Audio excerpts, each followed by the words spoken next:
Bonjour Julie, Bonjour merci Maïté. de venir témoigner pour Femmes et Entrepreneurs.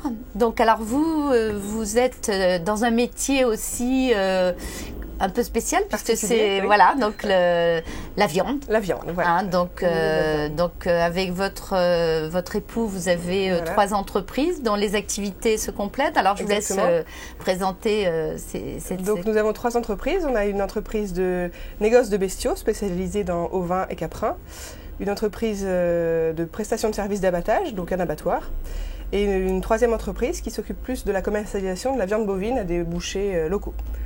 Alors, c'est une entreprise familiale, hein, donc Oui. que vous avez initialement, c'est une reprise de votre beau-père. Hein. Voilà. Mais ceci étant, bien avant, vous n'y êtes pas arrivé par hasard, parce que vous aviez... Le milieu de la viande, on ne tombe pas par hasard dedans, je pense. Il doit y avoir quelque chose, un facteur génétique qui aide. Moi, mon père était aussi dans ce milieu-là, marchand de bestiaux et marchand de viande. Et j'ai rencontré mon mari, il s'est avéré que lui aussi était dans le commerce de bestiaux, et donc voilà. Mais avant cela, vous aviez fait vos études dans ce secteur, Oui. parce que c'est ce qui vous plaisait. C'est ce qui me plaisait. J'ai toujours voulu Finalement, travailler dans ce milieu-là. alors, vous avez eu de la chance, J'ai eu de ou la alors chance. peut-être que J'ai vous eu de la l'avez chance. provoqué. Ça se provoque la mais- chance aussi, mais non, j'ai eu de la chance. Voilà, et vous avez donc, alors vous avez commencé comme salarié. Oui. Et puis, parce que vous ne vouliez pas forcément travailler avec votre mari. Non, au départ, on pensait que pour la réussite du couple, il fallait pas travailler ensemble, en fait. On s'était dit, attention, nos parents ont travaillé ensemble, mais bon, chacun, nos parents sont toujours ensemble, mais on a vu les exemples un petit peu, c'est pas facile de travailler en famille. Donc on s'était dit, c'est mieux si chacun travaille de son côté. Et puis finalement, voilà. Donc vous avez fait comme les autres, et puis un beau jour, vous êtes dit... on se dit, allez, on essaye, si ça marche pas, c'est pas grave. Et puis c'est le moyen aussi de voir comment c'est l'aboutissement, voilà, l'aboutissement de tous les efforts qui sont nombreux à fournir quand même. Et puis je pense que le secret pour que la famille et le couple fonctionnent bien, c'est aussi de chacun avoir son rôle à jouer, bien différent, bien distinct. Comme ça, on ne se marche pas sur les pieds. Oui, mais enfin, vu le nombre de salariés que vous avez de quoi vous occuper chacun En tout, ça fait les 3 sociétés réunies, on est 30 personnes. Voilà. Alors, donc, vous êtes maman. Oui, hein, mais bon, oui. Je dirais comme beaucoup. Oui. Oui, un petit garçon qui a 2 ans et demi. Et alors, le problème, c'est que ça ne doit pas être évident de s'organiser, puisque votre mari est souvent en déplacement et que ça. Vous n'avez pas la... On n'a pas les coudées franches au bureau. Je veux dire, des fois, j'aimerais bien rester plus longtemps pour régler des problèmes, pour continuer à avancer. Il faut savoir rentrer à la maison aussi, il faut savoir s'organiser. Est-ce que c'est quelque chose, vous trouvez que c'est pas facile justement quand on est chef d'entreprise? C'est pas facile, mais en même temps, maintenant que c'est fait comme ça, c'est facile. Enfin, maintenant, on est très efficace dans le travail. Moi, je peux pas être 70 heures au bureau par semaine, mais par contre, quand j'y suis, ça permet de trouver une efficacité quand même très importante. Ouais, donc on peut avoir effectivement, on sait faire et puis on peut se faire concentrer bien les choses, oui, et puis gérer les problèmes comme il faut. Non, faut pas se laisser déborder, il faut être très organisé. Je crois que c'est ça le secret.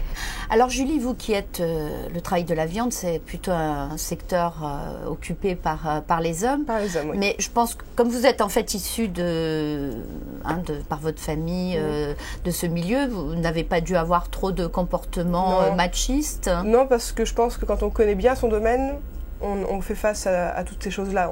Au début, on est un peu testé au départ. C'est pas facile. Ouais. Quand on a repris un abattoir il y a 2 ans, moi, il a fallu que je me mette à diriger, à donner des ordres à des hommes qui ont 20 ans de plus que moi. Mais quand on connaît bien son domaine et il faut le faire avec diplomatie. Et là, d'être une femme, c'est peut-être un plus. Et alors justement, cet abattoir, en fait, qui n'était pas dans l'entreprise initiale, donc ça, c'est votre initiative à vous et votre mari. Qu'est-ce qui vous a amené justement à reprendre parce que... À notre compte, un abattoir. Voilà. En fait, on abattait dans un abattoir prestataire de service qui était plus loin, qui était à 70 km de chez nous, et c'était une régie municipale, donc on n'était pas maître de ce qui se passait, ce qui est normal. Et donc cet abattoir-là n'était pas forcément en bonne position financière. Et on s'est posé la question, qu'est-ce qu'on fait? Est-ce qu'on continue? C'est une opportunité en fait et c'est une opportunité de diversifier. à 20 km de chez nous. Voilà. Donc ce qui vous a permis de et si vous voulez, on va maîtriser de A à Z le processus. Voilà. Et donc, oui, parce qu'en plus, vous faites les livraisons, donc une fois la viande préparée, donc vous faites toutes les livraisons. On fait les livraisons. Donc, ça doit demander aussi au niveau management, il faut être bien organisé. Donc oui, ça, bien organisé. Oui. Et comme votre mari est souvent en déplacement, donc quelque part, c'est vous aussi qui gérez les plannings. Heureusement, le téléphone existe. Ça, c'est formidable. C'est l'invention, je pense. C'est important. Mais oui, il faut gérer tout le monde. Il faut gérer les plannings, il faut gérer les vacances, il faut gérer les impondérables. Et ça fait partie de mon quotidien. Alors, vous travaillez 35 heures par semaine, je suppose ? Alors, bonne question, c'est toujours l'éternelle question. Quand on est à son compte, on quitte jamais vraiment son bureau, même quand on ferme la porte à clé.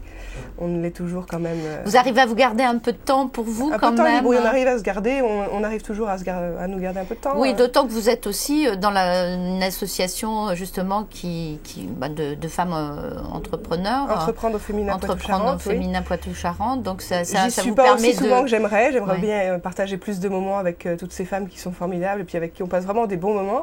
Je suis trésorière de l'association, mais c'est vrai qu'on peut pas, je fais en fonction de mon emploi du temps. Sûr.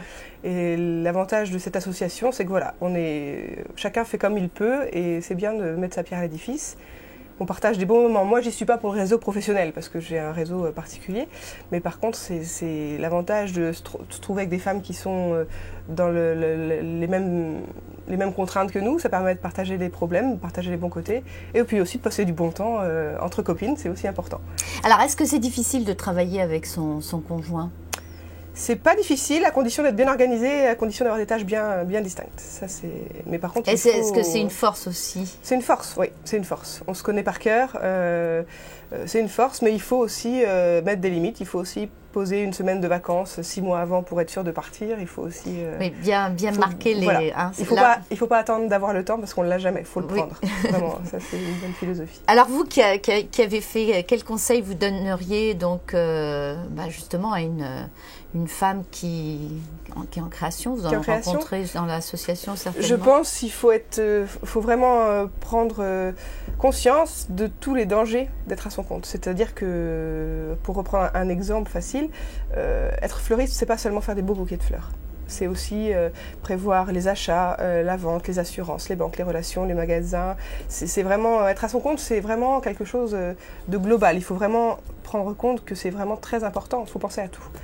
Il faut penser à tout. Et cette entreprise, vous avez envie de la développer encore plus? Il vous reste quelques années encore. Oui, on la développe. On ouvre une deuxième chaîne là, dans un mois. Elle sera finie là. On développe, si vous voulez, aujourd'hui, on a une chaîne d'abattage qui est spécialisée dans le bovin. Et on est en pleine création d'une nouvelle chaîne d'abattage spécialisée dans les petits ruminants, donc les agneaux, les chèvres, les moutons.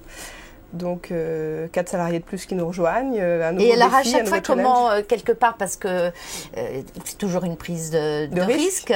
Donc comment c'est difficile de prendre des décisions.